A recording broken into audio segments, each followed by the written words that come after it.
వేణుప్రసాద్ గారు ఒకసారి మనం బీజేపీ నాయకులైనటువంటి రంజిత్ గారు కూడా మనతో జాయిన్ అయినారు.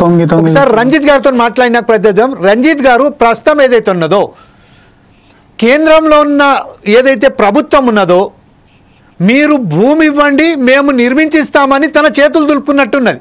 ఈ విషయంపై యాజ్ ఏ బీజేపీ కార్పొరేటర్గా మీరేమంటారండి? దీంట్లో బాధ్యతగా అక్కడ భూసేకరణలో విషయంలో కూడా జోక్యం చేసుకొని రైతులను దగ్గర తీసుకునే ఒక బాధ్యత కూడా మీరు తీసుకుంటే బాగుంటుండే కదా. ఈరోజు ఒక్కసారిగా మీరు కేవలం మీరు భూమి సేకరించండి అని చెప్పడం వరకు మీ పని అయిపోయింది అన్నట్టుగా భావిస్తున్నచ్చా? ఒక దీర్ఘకాలిక కళ అండి వరంగల్కు సంబంధించి. ఆ దీర్ఘకాలిక ఏదైతే కళ ఉన్నదో ఆ కళ నెరవేరుస్తున్న సమయంలోనే ఈరోజు ఇలాగ ఆందోళన చేపట్టడం వరకు మీరేమంటారండి దీని విషయంలో? మీ ఫోన్ అన్మ్యూట్ చేయండి రంజిత్ గారు.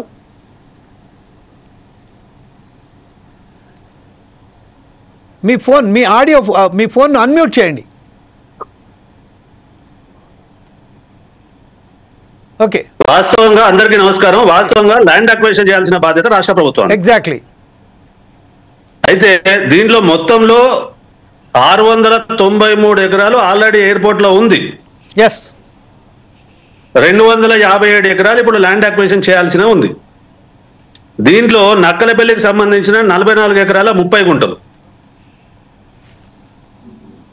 గాడిపల్లికి సంబంధించిన 49 ఎకరాలు, గుంటూరుపల్లికి సంబంధించిన 150 ఎకరాలు ల్యాండ్ అక్విజిషన్ ఆడేదైతే రైతులు కోరుకుంటున్నారో మార్కెట్ రేట్ ప్రకారంగా రైతులను సాటిస్ఫై చేసి రైతుల ద్వారా రైతులను ఒప్పించి మెప్పించి ల్యాండ్ అక్విజిషన్ చేసి కేంద్ర ప్రభుత్వానికి ఒప్పించాల్సిన బాధ్యత వాస్తవంగా రాష్ట్ర ప్రభుత్వాన్ని. మరిగా చేయాల్సిన పని రాష్ట్ర ప్రభుత్వం చేసి కేంద్ర ప్రభుత్వానికి ల్యాండ్ అక్విజిషన్ చేసి కనుక ఇస్తే ఎయిర్పోర్ట్ పనులు అనేవి ఇమీడియట్ గా మొదలు పెట్టడానికి సిద్ధం అని చెప్పి కేంద్ర ప్రభుత్వం సంబంధించిన ఏవియేషన్ మినిస్టర్ గారు నిన్న జీవో ఇష్యూ చేసినారు. అయితే ఈ ప్రక్రియ ఇప్పుడు మొదలైంది కాదండి. నా దగ్గర డాక్యుమెంట్ ఎవిడెన్స్ ఉన్నాయి. 2004 నుంచి మొదలు పెట్టుకుని 2014లో అదేది సమైక్యాంధ్ర రాష్ట్రంలో కూడా ల్యాండ్ అక్విజిషన్ కనుక చేసిస్తే మేము సి టైపు విమానాలు నడపడానికి సిద్ధంగా ఉన్నామని కేంద్ర ప్రభుత్వం ఎప్పుడో ఇచ్చిన లెటర్, ఇప్పుడు కాదు. అదే గతంలో ఉన్న తెలంగాణ రాష్ట్ర సమితి ఏదైతే ఉందో ల్యాండ్ అక్విజిషన్ చేసే క్రమంలో తాసారం చేసుకుంటూ వచ్చింది. కొద్దిసేపు ఏదో వచ్చేస్తుంది ల్యాండ్ అక్విజిషన్ చేస్తున్నాము, వీళ్ళందరినీ కూడా ఏదైతే ఈ ల్యాండ్ పోతుందని రెడ్ జోన్ లో దాదాపుగా 4 సంవత్సరాలు అవుతుంది పెట్టి.